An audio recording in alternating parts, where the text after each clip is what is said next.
Hi guys! This is me, your Ate Jen, ang inyong Ate Jen na Palangaram Vlogger. So once again, ito nga pala ay hindi tanong pero ito ay comment sa aking video tungkol sa how to convert your SPay later. So once again, paulit-ulit sabi ko sa inyo dati ay pwede pong i-cash out ang ating SPay later sa pamamagitan ng ating Maya Business Account QR code.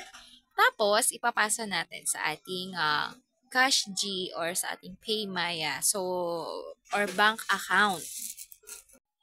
Kaso nga lang, sabi ko sa inyo mga ka-idol, this February lang nangyari sa akin na nagko-convert ako, ayaw na. Ayaw na pong ma-convert ang ating SPay later into cash. So, ito nga si Idol IMU 3031. So, ang comment ni Idol ay check out or bills na lang po now.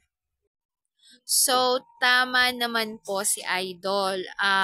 Check out, ibig sabihin nito mga ka-idol ay items na lang ang pwede mong utangin sa SPay later. So, ano ba yung mga items na pwede mong i-check out sa ating Orange Basket sa pamamagitan ng ating SPay later? So, marami mga ka-idol. Pwedeng gadget, pwedeng cellphone, laptop, pwedeng washing machine, dryer, washing, ano pa ba, ref, kahit ano, mga ka-idol, pwedeng i-check out. Basta, pasok sa pautang sa'yo ni Orange Basket. I mean, pasok sa iyong credit ni SPay later.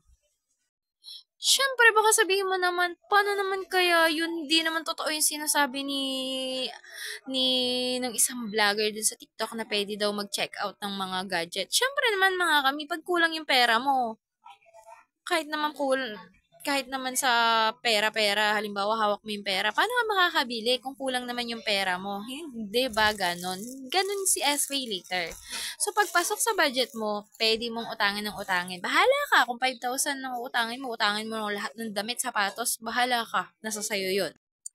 At ito pa yung isa na pwede mong gamitin ng ating SPay later, ang bills. So, ang ibig sabihin ni Idol sa bills ay pwede siyang pambayad ng ilaw at tubig. Totoo ba yun? Oo, totoo yun ni. Halimbawa, sa SPay later mo ay meron kang 5,000. Ang water bill mo ay 700 at ang iyon namang kuryente, kunwari ay 1,005. Ay nako, sisiw na sisiw ka SPay later yan. So, paano nga babayaran yon? Ay, hindi pa ba ako nakapag-tutorial? Charot!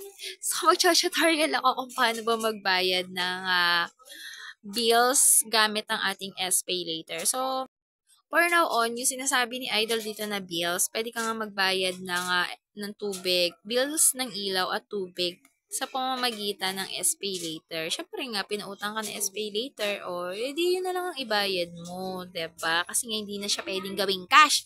Ganon. Hindi ako galit. Nagpapaliwanag lang. So, ayun lang. Thank you for watching. At uulit-ulitin po, hindi na po kayang i-cash out ang ating SPay later into cash. Sa akin lang ha. Hindi ko lang alam sa iba. Pero, mag-ingat ka. Baka mamaya may scammy ka. Pang-utang mo na sana yung pambayad mo na ng bills yan. Ewan ko sa'yo, bahala ka.